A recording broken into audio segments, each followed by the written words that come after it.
Hello, EKN Nation. We are back. It is a new episode of This Week in Karting, episode number 70. It is October 16th, 2023. My name is David Cole, joined by Nate Dean. It has been quite some time since we've been able to get in the podcast studio for another episode of This Week in Karting. It was a busy August and September program and into October as well, as it is now already the second half of October. And so we really only have 2.5 months left in the 2023 calendar year.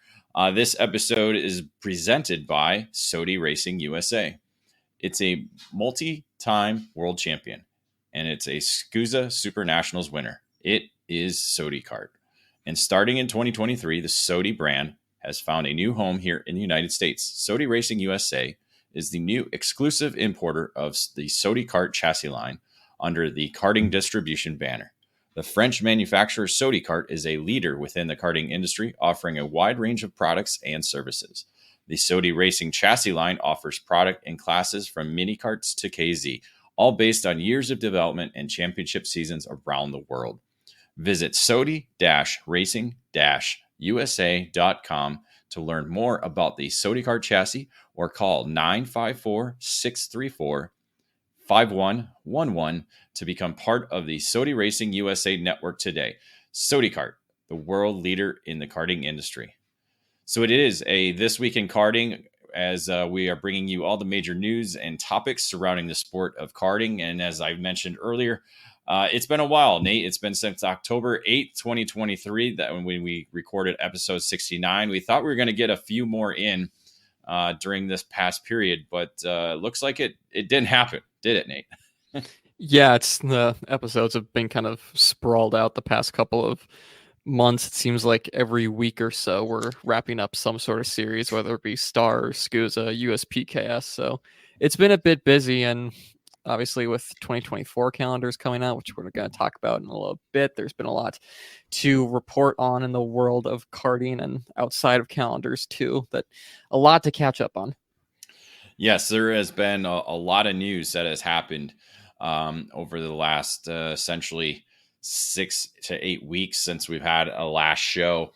And it all kind of boils around scheduling. One of the things that hit while we were at the United States Pro Kart Series event at the Motorsports Country Club of Cincinnati was a meeting, online meeting between SuperKarts USA, United States Pro Kart Series, and the Stars Championship Series program. So these three organizations, promoters, got together and kind of sorted out to try and make a little bit of a better schedule in terms of 2024 regarding, not being back to back or kind of moving some dates around. So we did see a shuffle in some of the schedules that were published earlier in the year and stuff we've already talked about on other episodes of This Week in Karting. So we're kind of going to recap everything that's kind of happened. We'll start out with SuperKarts USA, Nate, as they're going back to the original format of having two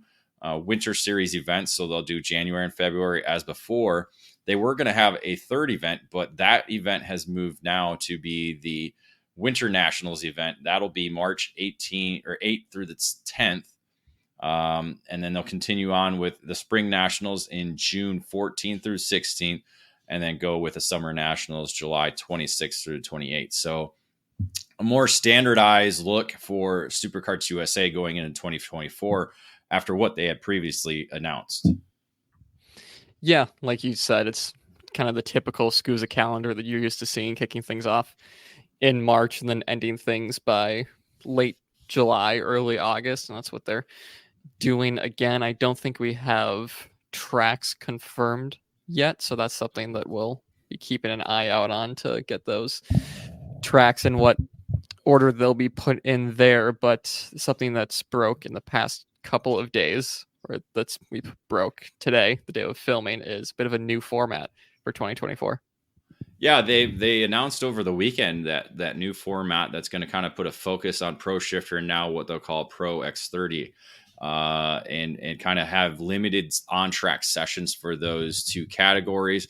And there'll be kind of a separate broadcast with the Kart Chaser production that they'll be still working with in 2024. So a limited on track for them on Friday, limited sessions on Saturday, and kind of a focal point when we get into their main events, I assume on Sunday. A little restructuring of that, along with a team championship prize announced that will be for the two categories. And then also just an overall expansion of the prize package, boosting up to $310,000 up for grabs, including cash and a lot of prizes. And a lot of those prizes include the full season Pro Tour entries and tires for the following season. And that for the pro category, that includes all the top 10. So that's the interesting change when you look at the prize package for 2024, which will be including the top 10 drivers in those pro categories. So Pro Shifter and Pro X30. So interesting move by Supercarts USA to do that. And kind of, I think what it boils down to is it was too static. It was the same thing over and over. And now they're looking to make some changes and kind of be unique and different. Yeah. And I think that's why USPKS and Stars have kind of taken off in the past couple of years, as they've strayed away from that two final a weekend format, and they've made some changes of their own, and it's new and refreshing. And while SCUSA does have a really good product on track and off track as well, it, like you said, it's just everyone has been doing that two final a weekend format for so long, and for it to have a bit of a shake up should be quite interesting, especially for the Pro Shifter and the Pro X30 senior categories, with that kind of pro show that it's being dubbed, with both SCUSA and Stars kind of going towards that format. Talk about Stars in a little bit, but USPKS, obviously one of the series that you talked about, were on that call to restructure one of the three major national series, you could say, as they had a bit of restructuring for their schedule. They did. They've adjusted some of their dates from what they announced early in the year. Again, sticking with April to September. So they'll do April 5 through 7, May through 17, 19, June 28th through the 30th, August 9 through 11, and September 27 through the 29. So kind of fit that in the summer months. So not a lot of winter stuff. I know they've typically begun in the month of March, so they're moving now to April. So that was a bit of a change, I believe, there from this year, obviously. And then they kind of moved dates around again. So they're not on top of SCUSA, and the Stars is neither on top of either or. So that's good. I have spoken with Mark Coates of United States Pro Kart Series, both while at the series finale at Trackhouse Motorplex and just this weekend. Still finalizing the locations for all 5 rounds, for all 5 weekends. Hopefully they'll have that confirmed. They're still working on all the contracts with all the racetracks to be able to announce that. So I wouldn't expect to see, I know we talked with Rob in the debrief about this, but I wouldn't expect to see too many changes for USPKS, because they moved to 5 weekends. That was their big change here in 2023. So maybe for 2024, it's kind of like retuning or kind of refining what the changes they've done, and kind of progress from there. And I think one of the biggest things, Nate, is maybe the championship format, because we had, I think, probably 5 of the 8 championships decided mathematically already locked in before we even turned laps at Trackhouse Motorplex. So maybe adjusting the point structure a little bit, or maybe counting all 5 race weekends. I know that was kind of the talk throughout Trackhouse Motorplex about what to do to kind of help these championships come down to a little bit better. Obviously, having 5 different winners in five different rounds certainly helps that. But when you get a couple drivers, winning 3 of the 4 rounds, it kind of doesn't help in the championship fights that we want to see, and the dramatic fights going into the finale. Yeah, and maybe that's one of those things that you can loop into the kind of pro focus classes of maybe you don't give drops to the pro categories that you can put under of X30 and shifter, maybe even throw K senior in there as well if you want to add a bit more drama and tension to that. But obviously, like you said, you could do some restructuring for points or how drops work for to make it come down to the line. So USPKS have a lot of smart staff underneath them and have a lot of time to figure that one out. So I'm sure they'll probably be looking into that one during the winter. Yeah, so we'll have to keep an eye on that and see, obviously, within the next couple of days or in the next couple of weeks, what they'll be able to provide for the upcoming season for that. And we'll get into Stars because, again, they were the third leg of the meeting. And Stars really working to make sure, their dates don't fall on some of these other major events. And so they've already actually announced two of their locations. The first event will be April 26th through 28th. That does not have a location as of yet. Their second event, May 31st through June 2nd, will be at Newcastle Motorsports Park. July 12th through the 14th is a to be determined location as well. And then their finale will be at the Trackhouse Motorplex on September 12th through the 14th. So those are the dates for that. And as you mentioned, they were the first ones to announce the pro show type format before Superkarts USA did. So obviously Kart Chasers working side by side with those two organizations to kind of do this.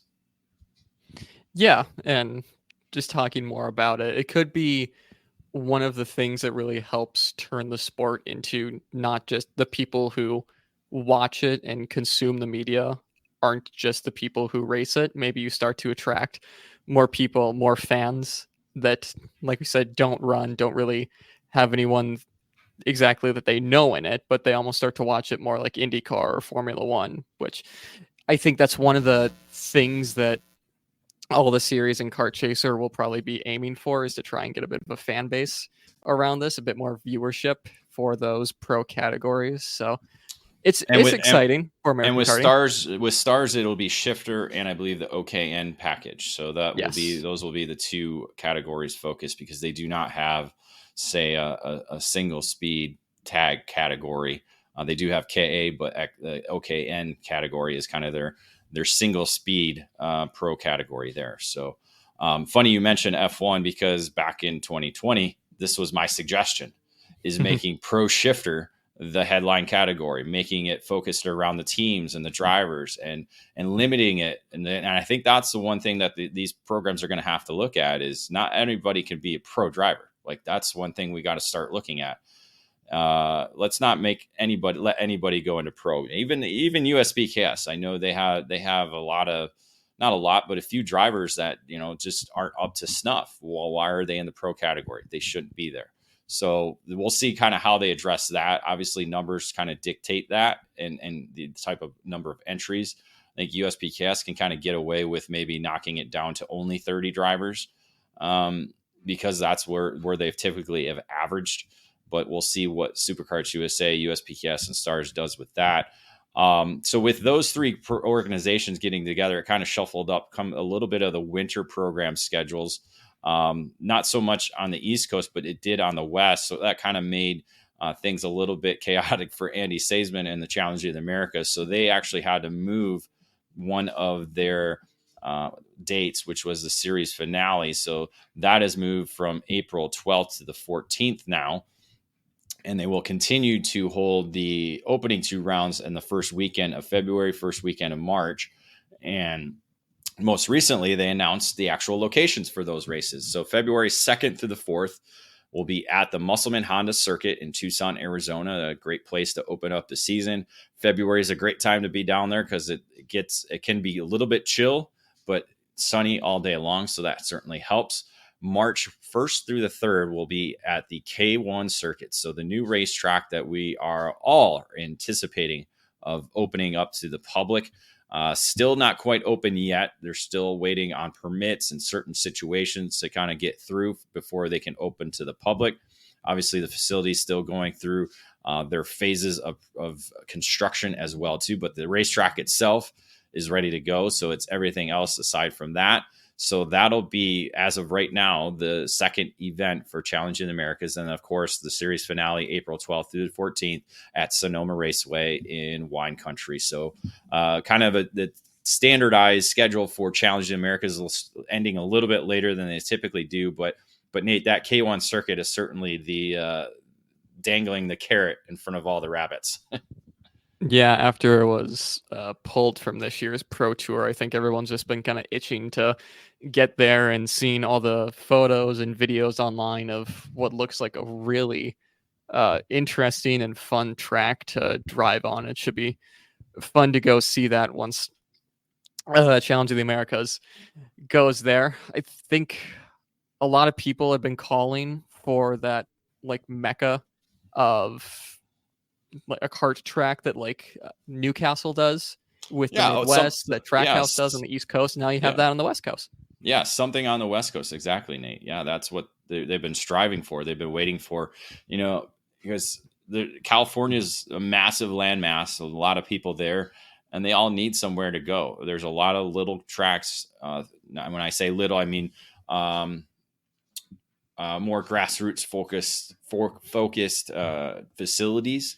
But they all want, like you said, the Newcastle Motorsports, the track houses that have garages and the restaurant and the shops and everything that you can get right there. Obviously, that's not really the focus of what K1 Circuit is going to be doing. They're obviously going to be more focused on their arrive and drive programs that they do there, similar to what we saw at Cal Speed. They were really focused on the arrive and drive stuff, but they promoted a lot of racing, and thankfully Mike Smith understands that. He's the general manager there at K1 Circuit. So again, it's just kind of a wait and see till they get everything in line. So with that, Florida Winter Tour, their dates have pretty much stayed the same for the last number of years, kind of the middle part of the first 3 months of the year, and they announced their locations, which is something that kind of is noteworthy. January 19th through the 21st will be at the AMR Motorplex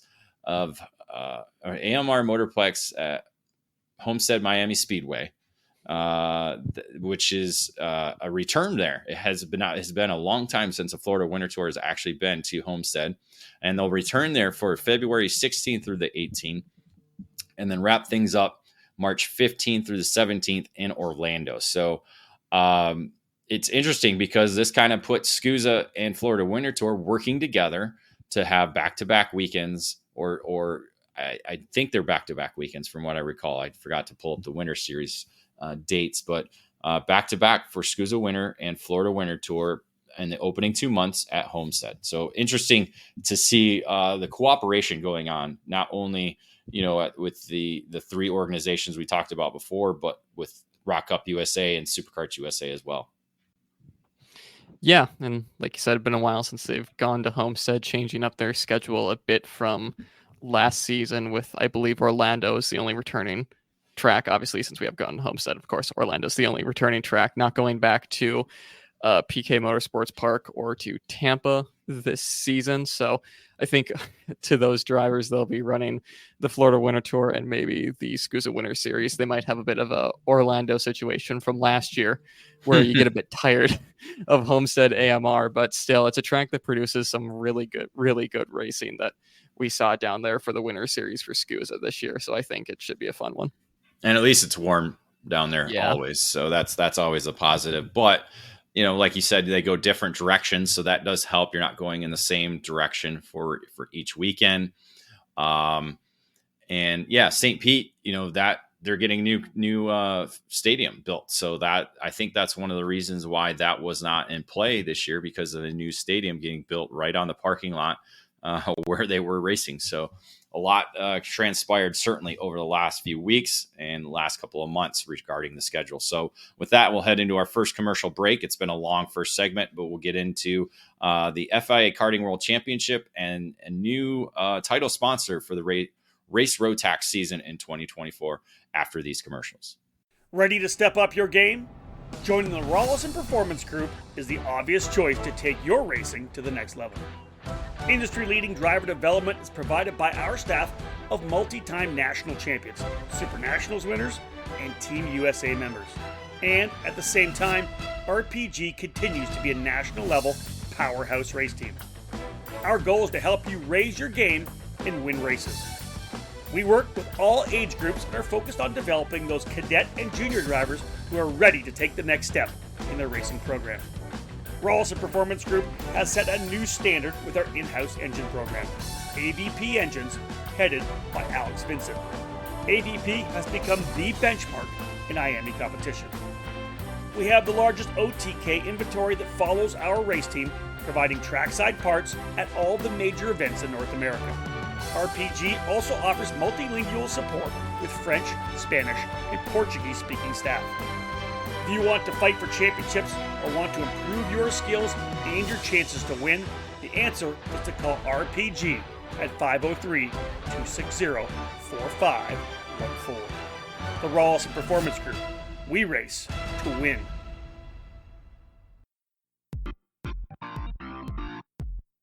It all started in 1994 when former successful kart driver Albino Parolin decided to move his passion for karting from the track to his small workshop.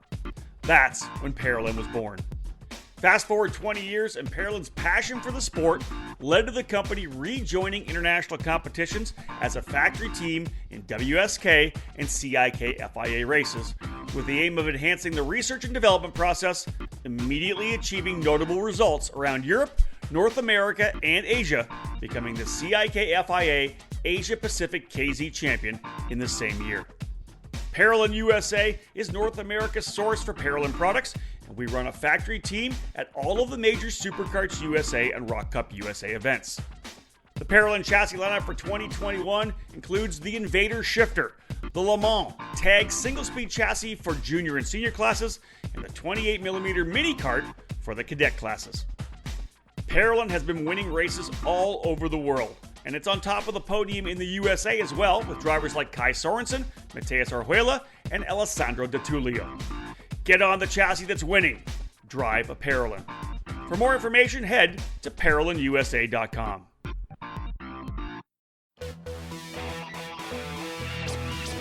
Leading Edge Motorsports is the industry answer to winning in karting.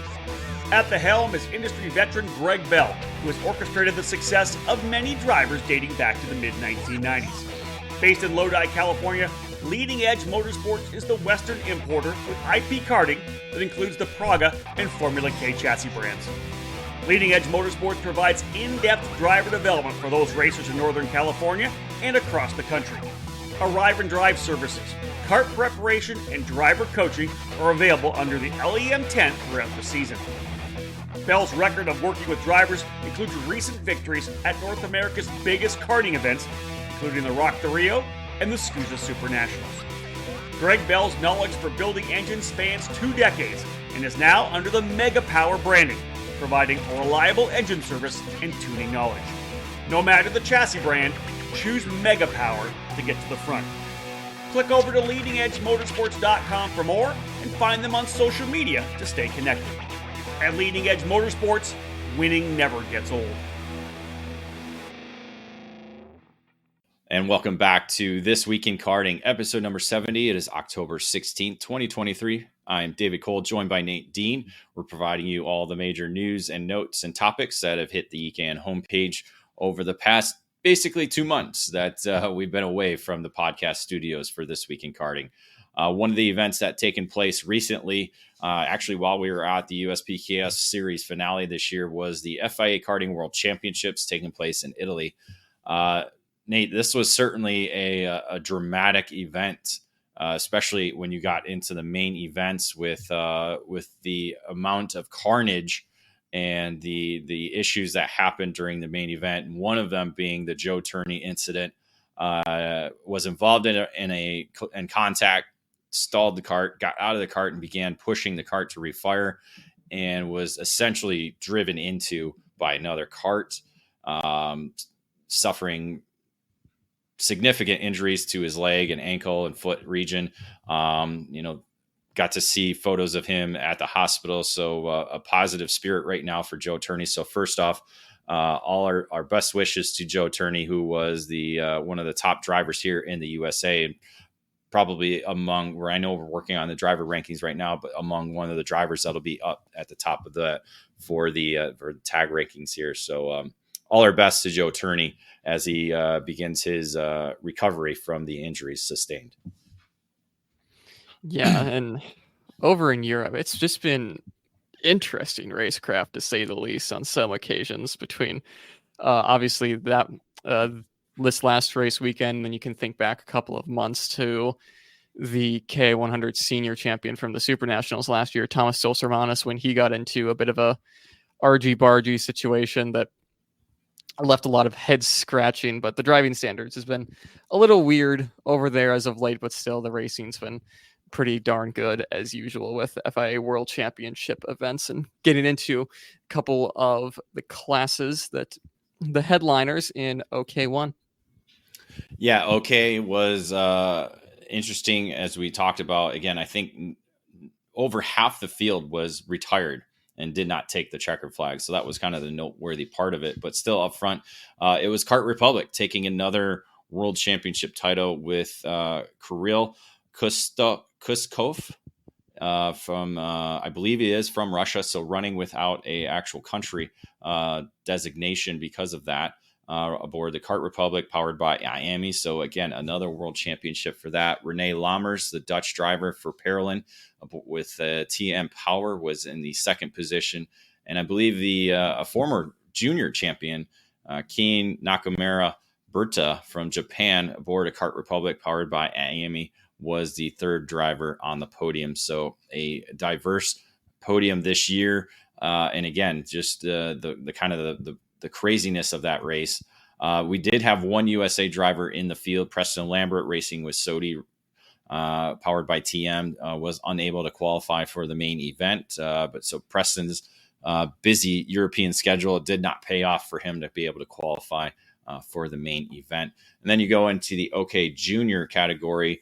Dres van Legendonk, the Belgian on the Esprit, powered by TM, was able to secure his world championship, with Christian Costoya, the Spaniard, aboard the Parolin, powered by TM.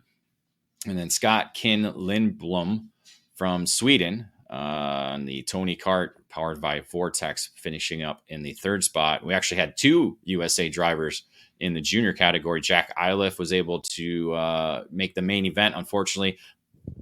Recorded a DNF aboard his Parolin, powered by TM, ending up 34th in the overall classifications. And then Vivek Kanthan, a Parolin teammate to Iliff, did not qualify. So not exactly good showings by the USA drivers, but throughout the season we've seen them do really well. And hopefully we'll get another name added with Lake Speed in the World Championship senior categories and Logan Sargent in the junior ranks. Yeah, and like you said, a bit of an uncharacteristic weekend for the admittedly few American drivers we have running over there. Both Iliff and Vicanthan on their weekend are well within that top 10 fight and on their potential. So unfortunate for them this weekend, but at least the pace is there. Yeah, I think Iliff was in the top 10 on the main event starting grid. So again, just a unfortunate ending for him. Our next topic is the deals with the Race Rotax program here in the United States, and they have actually signed XGel Motorsport as the title sponsor for the 2024 season, and that's going to help build a relationship with Japanese racers. So first off, the XGel Motorsport is they produce driver protection products, which includes rib vests, padding, and neckwear.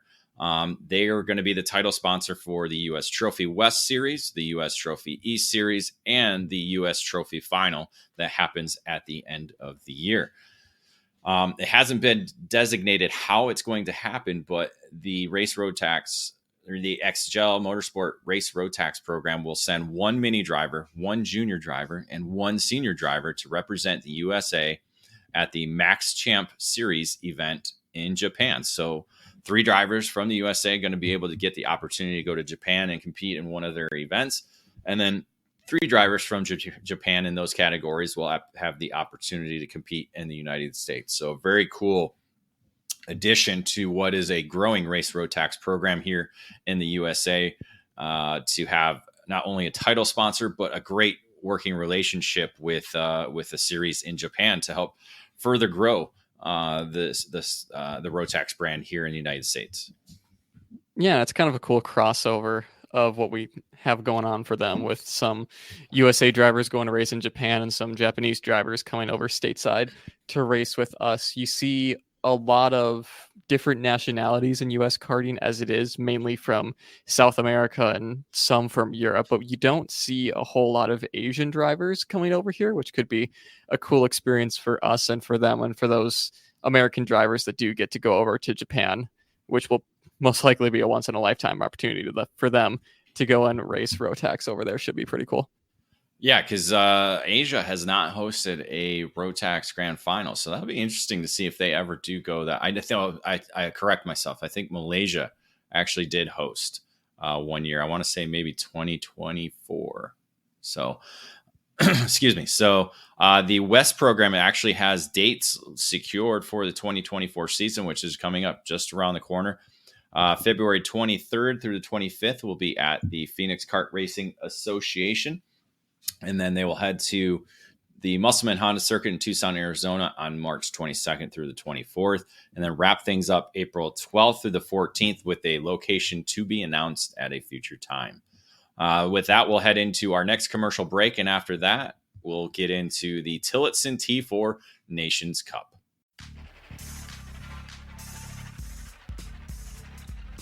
Made in the USA. That's exactly what you get from Precision Karting Technologies. Based in Detroit, Michigan, PKT brings over 35 years of manufacturing experience to the sport of karting. Their passion for the sport began focusing around the Kid Kart platform and has expanded every year with hundreds of products designed to put you on the podium. Precision Karting Technologies is known around North America for their successful line of axles, available in all age groups. PKT manufactures a number of engine products for Comer, IAME, Rock, Rotax, and the popular Briggs & Stratton 206. A wide variety of chassis components for the many brands in the sport are available through PKT, including hubs, pedal risers, skid plates, and other hardware for your kart. Axle straightening, chassis adjustments, engine service, and specific CNC machining projects are available through their Motor City headquarters. To learn more about the many products and services available from Precision Karting Technologies, head to pktaxles.com.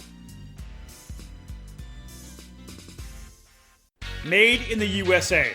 It's not just a statement, it's the mission at Factory Karts of America. Led by four-time Supernats champion Billy Musgrave, Factory Karts manufactures their frames completely in-house at the Riverside, California facility. Built and designed from the ground up specifically for the American karting market, Factory Karts brings new innovations and solutions that are long overdue. Factory Karts bring together the highest quality materials to produce a high-performance, long-lasting kart that has been designed and perfected from 3 years of development, with a focus for a big push across North America in 2023. No other karting manufacturer stands behind its product like Factory Karts does, providing a 2-year warranty on all their frames. Do you remember when American made meant innovative, original, stronger, faster, and just plain better? Well, American Made is back.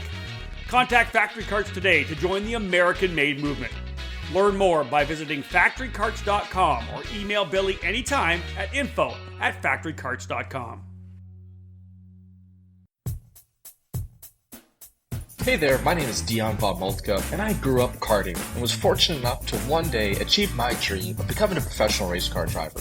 Looking back at my career, the most fun I had was in karting, but it was also one of the most challenging times in my career too. I often found myself craving expert guidance from someone who had been there before, that had done it and knew the right path forward, but it just wasn't available. And that's why I created Blaze Coaching. It's a platform designed to ensure every driver has the chance to learn from the best, from those who have faced the challenges and know what it takes to become a champion in our sport. Just imagine being coached by 2023 Indy 500 winner Joseph Newgarden, or Indy 500 front wheel qualifier Spencer Pigot, or how about Acura factory driver Ricky Taylor? They're all here as coaches on Blaze, ready to help you along your path. It's designed to meet you where you are, so no matter what your experience level is, where you race, what you race, or what your goals are, your Blaze coach is there to help. Are you ready to unlock your potential? Visit blaze.io/karting today. That's BLAYZE.io/karting. Welcome back to episode number 70 of This Week in Karting. It is October 16th, 2023. David Cole is joined by Nate Dean as we're giving you some news and notes and hot topics in the sport of karting. One of the interesting programs that happened recently was the Tillotson T4 Nations Cup, where two drivers were able to secure a championship or victory at the Nations Cup race that was held at the Cartodromo Internacional Lucas Guerrero facility on September 22nd through 24th. So just before we got going to the Cup Karts North America Grand Nationals, this event, international event, took place. I believe they want to say 28 countries were represented at this event. Again, focused around the Tillotson engine program, and again, all spec chassis as well too. So very similar to what we see at the Rotax Grand Finals, but a 4-cycle version of that with the Tillotson T4 Nations Cup. Two drivers represented Team USA in the mini category. Hudson I can see I'm terrible at names. Nate, what do you think? Hidalgo. Hidalgo. There you go. I think so. And Matthew Renal. We'll go with that. They finished 19th and 26th, respectively. But the first victory of the event for Team USA came in the junior category with Chase Bascagulo, the Florida driver, picking up the victory. Eric Custo in the 4th position, Chase Gassot Lee in 8th, Truly Adams 12th, and Mateo Richter in the 23rd spot. So a good showing by the junior drivers, both kind of a mixture of Florida and California drivers, I believe, all in that. And then in the senior category, Noah Russer was able to secure the top spot of the podium with Colin Warren, the 7-time Cup Karts North America Grand Nationals winner, finishing in the 3rd spot. So two drivers on the podium in the senior category, also with Tyler McIntyre in 6th, Cameron Reed in 7th, and Santiago Hermidi in 12th. So you had 5 drivers in the top 12 for Team USA. James Andries III finished 30th, while Jarrett Voorhees and Joseph Garbo did not qualify drivers. And also in the senior 165 category, now that's kind of like the Masters division. I don't know why they don't call it Masters. Casey Cook, the driver from California, ended up finishing on the podium in the 3rd spot after being one of the top drivers all weekend long. And then Phil Pignataro. Piggy was returning after racing last year. I believe was racing for a podium spot and got wrecked last year. Ended up finishing in the 7th position. So Team USA was able to take home the actual Nations Cup for the most points for a nation. I believe they take the top 2 drivers from each class, and that's how they add up their points for the Nations Cup. So a great performance for Team USA at the Tillotson T4 Nations Cup. Nate, that's a another cool event to add to the calendar that's unique and different and has the opportunity for drivers who typically don't have the opportunity to go race internationally, especially at the top level. Yeah, and looking at some of the results from that weekend and some of the drivers that we're really used to seeing stateside, like Chase, Truly Adams, Noah Rosser, Colin Warren, all those guys who are consistently up there when racing over here, but you don't really see them traveling outside the U.S. as much as other drivers would. It's cool for them to get that opportunity to challenge themselves against the world's best. And like you said, for Team USA to walk away with the Nations Cup is some serious bragging rights going into the future. Yeah, and some drivers were able to win actual tickets to the event. Some drivers just paid their way in there because, again, it was an open event, open to anyone willing to go and race at it. So kind of very similar to what we seen this past weekend at the Rock Cup Super Final. We'll have a kind of a recap of the Team USA drivers that were there at that event as well too. So we'll get that up on the website. We'll talk about that probably more on the next edition of This Week in Karting. So with that, we'll head into our final commercial break. And we'll talk more about the all the content, podcasts, editorial, and on the radio network that is hitting EKN. So we'll get to that information after these commercials. There's a new hot button name in American safety equipment, Stilo USA. Every product with Stilo is focused on safety, comfort, and function. Stilo USA is happy to provide you with the proper safety apparel to keep you protected on the track, and their karting lineup is second to none. The ST5 KRT karting helmet is available for $599. Manufactured using a lightweight and extremely strong composite material, the KRT provides an excellent fit and comfort level due to its dual density interior foam lining, and it's equipped with a symmetrical visor that offers excellent vision and an effortless central visor locking system. The ST5 CMR standard was developed jointly by the FIA Institute and Snell Memorial Foundation to ensure safer and lighter weight helmets for the younger karters.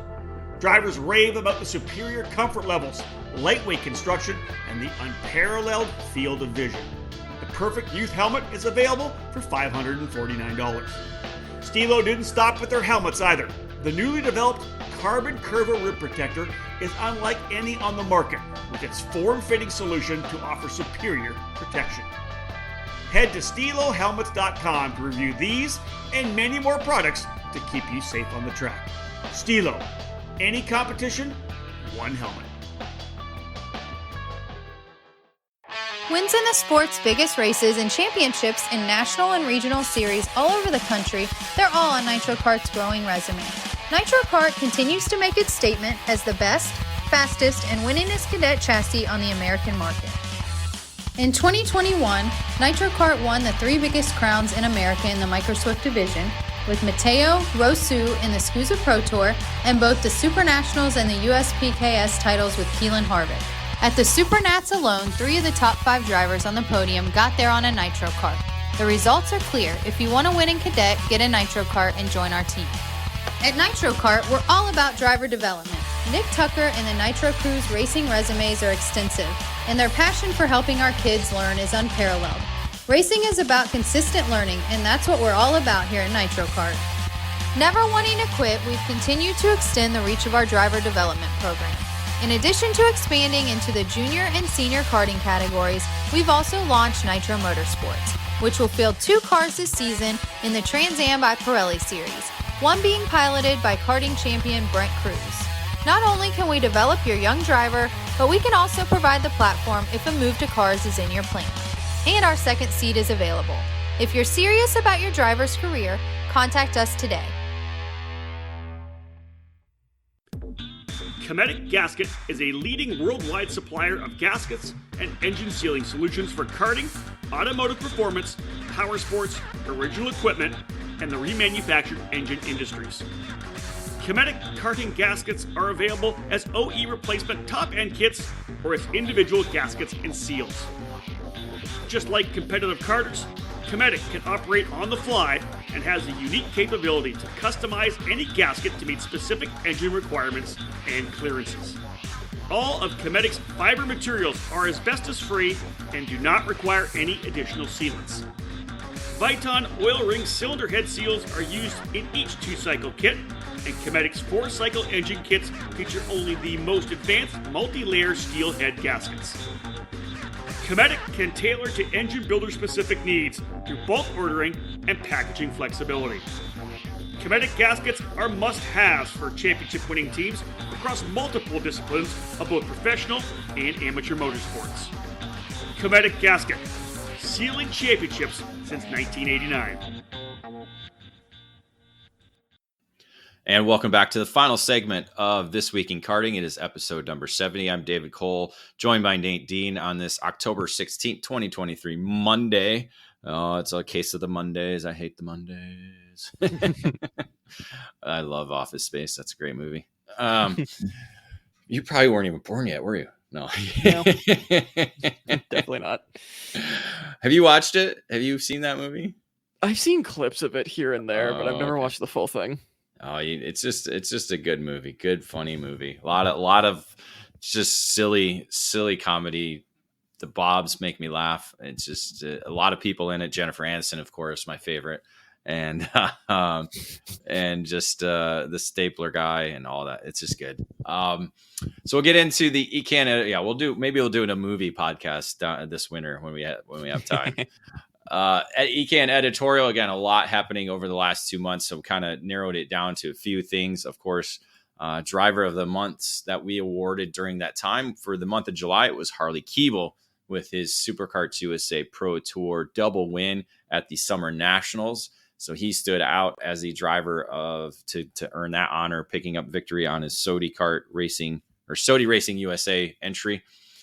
Driver of the month for August, Turner Brown, the junior driver, moving into the X30 junior category for the first time at the USPKS program, and was able to score victory at the Motorsports Country Club of Cincinnati during the month of August. Driver diary, AJ Myers provided us a 3-segment part, kind of previewing and going over his testing weekend, and of course the actual weekend itself at the FIA Karting KZ World Championship. So got to get some insight into what the Magic Kart USA driver went through as he prepared for the event, and actually took part in Germany at Weckersdorf, I believe was the location of that race. And then we had our CKNA Champions profile. So leading up to the Cup Karts North America Grand Nationals, we had a number of champions from the divisional programs that they do have, and kind of highlighted some drivers leading into the weekend. I don't think any of those champions actually won a Grand Nationals victory. I'm trying to think about that we did a profile on. I'm trying to think. Nate, thinking back, do you recall? I don't think we did one on McKeithen. We didn't do one on Overback.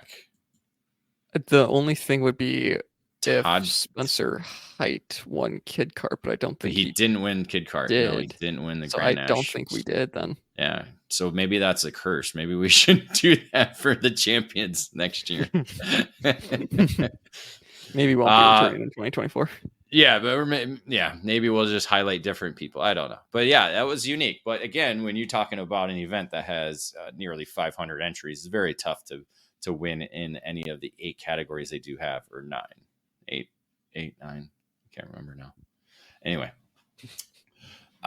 you can read up on the actual Cup Karts North America Grand National 7, along with the USPKS MCC weekend, Rock Island Grand Prix, US Trophy Final, and the United States Pro Kart Series finale at Trackhouse Motorplex. All the coverage from those events are available on the website. So make sure, again, if you didn't get it during that weekend, go to the website, give us a read, enjoy the coverage we provided for those events. So a lot of podcasts, Nate, that we've been able to kind of go through and record over the last 2 months. So it's not like we weren't doing a podcast. We just weren't doing the This Week in Karting episodes. So again, all our podcasts are available through iTunes, Google Play, Spotify, Podbean, or any other podcast outlets that you may download your podcast from. Make sure you subscribe to ECAN Radio Network wherever you download your podcast, and give us a review. Nate, just kind of run through all the different podcasts we've been able to do over the last 2 months. Yeah, so obviously This Week in Karting was all the way back on August 8th. So we've had a few since then, had a face-to-face leading up to the Rock Island Grand Prix, and then the Outlap and Debrief episodes for the USPKS Round 4 for the Motorsports Country Club of Cincinnati.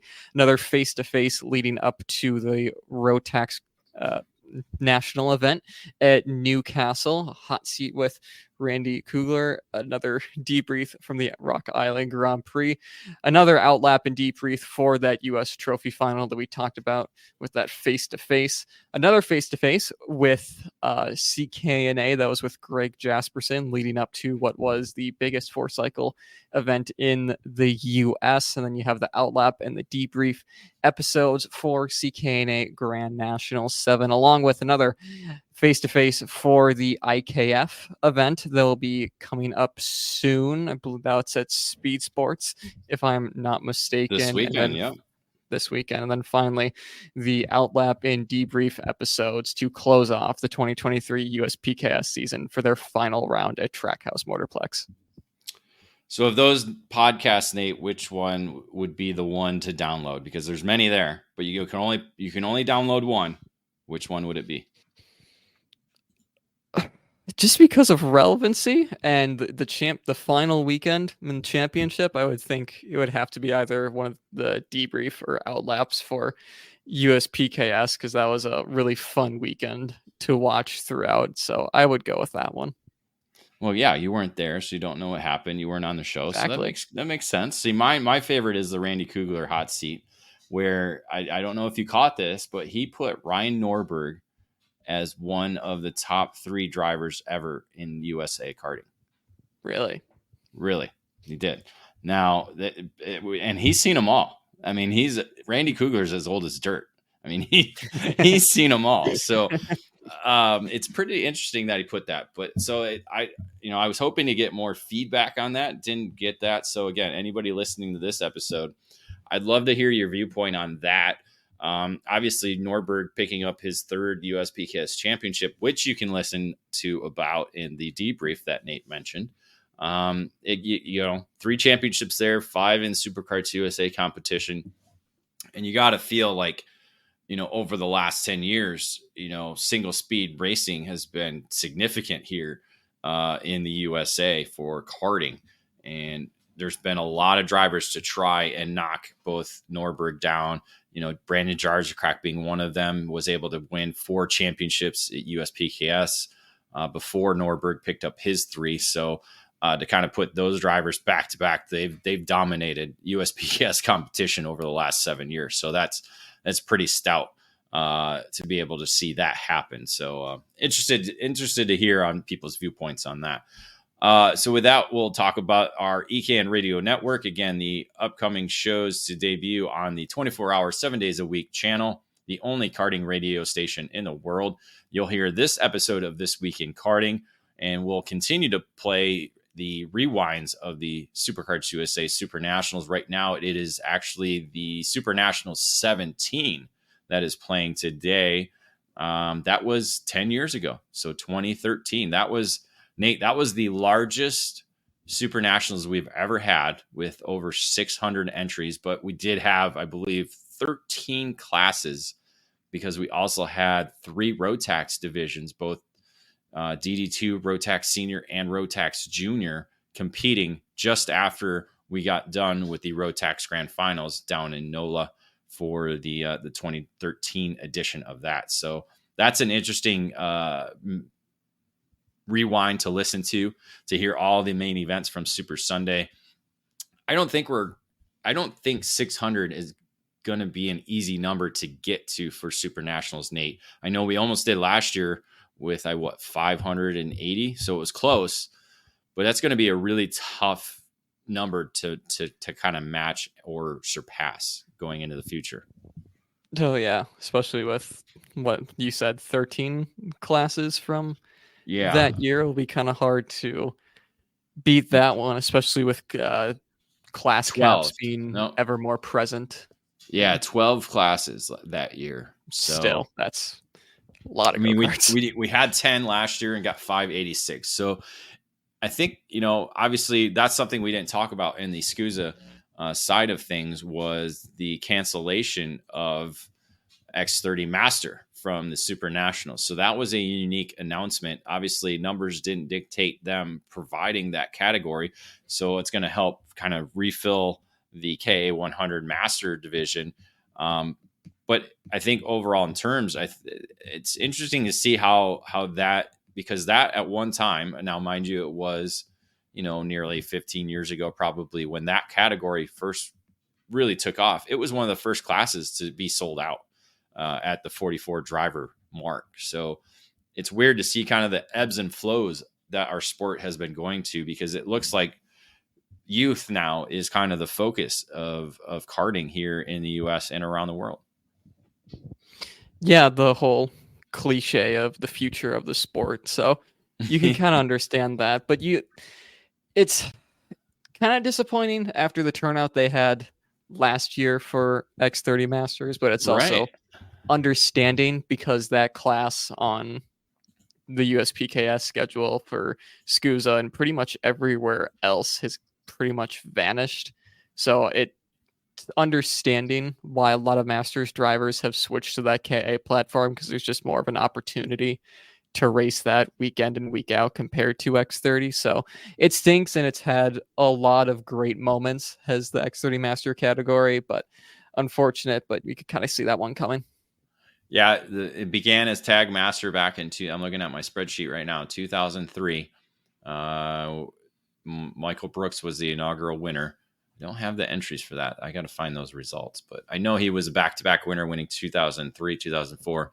It was in 2010 that the category reached 45 drivers and became one of the quickest categories to sell out, and really has matched that number since, except for this year now, when we do not have that category. So kind of a sad note there, but we'll get back into happy stuff, because we'll be doing roundtables. We're going to start doing some roundtables on the not only the EKN Radio Network, but also on YouTube as well, or EKN YouTube page. So make sure to kind of keep an eye on that once we get things settled down from the Super Nationals. And then, of course, we have the Rotax Grand Finals coming in the beginning of December. So after that, we'll kind of, during the small little off season that we do have in the month of December, we'll try and get a roundtable started, and maybe try and continue that through the winter months, because we know how hectic and crazy people can get locked away in the cold places that we do live in. What's coming up on ECAN? We have what we just mentioned, the Supercards USA Super Nationals 26, which will be coming on November 8th through the 12th. So we'll be doing our Trackside Live program from the Las Vegas Motor Speedway in Las Vegas, Nevada. It is going to be a interesting and unique event. We already know, because Supercards USA has shown the pit map, that it will be in a different parking lot than it has been previously when we did go to the Las Vegas Motor Speedway in 2021. It is going to be on the north side of the oval rather than the south side of the oval, and that is going to be provide for a much smaller, what looks like a smaller type layout for the racetrack itself. So Nate, I'm interested to see the actual track layout they do come up with.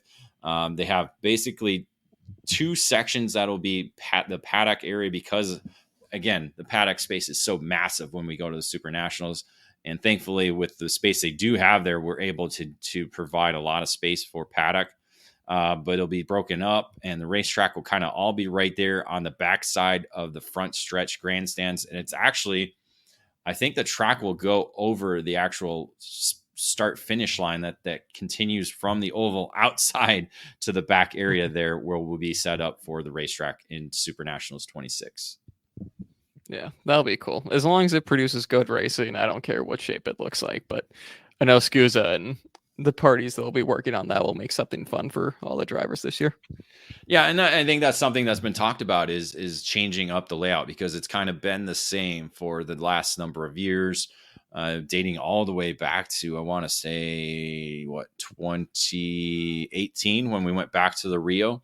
So it's been very similar to the same layout over and over again, which, again, it produces good racing. You don't want to change it up too much. So we'll see, as long, like you said, as long as it produces some fun racing, good racing, and competitive racing, and exciting finishes, I think that's all that's going to matter. So we'll continue to keep you updated. Again, follow us on all social media channels to keep updated on that and all the other things going on in the sport of karting. And so we'll wrap up this episode. Nate, any final words for what has been a This Week in Karting episode that has been waiting in the wings for 2 months? A lot covered in this one. Hopefully it's not as much in the next one, but especially with SCUSA and Supernats coverage starting to ramp up, it might not be able to do one of these for a while. So yeah, we'll try and get another one out quickly, as we'll get more news probably about Super Nationals and other programs around the sport in the next couple of weeks. So with that, we'll wrap up this show. For Nate Dean, I'm David Cole. Thank you for tuning in, and until next time.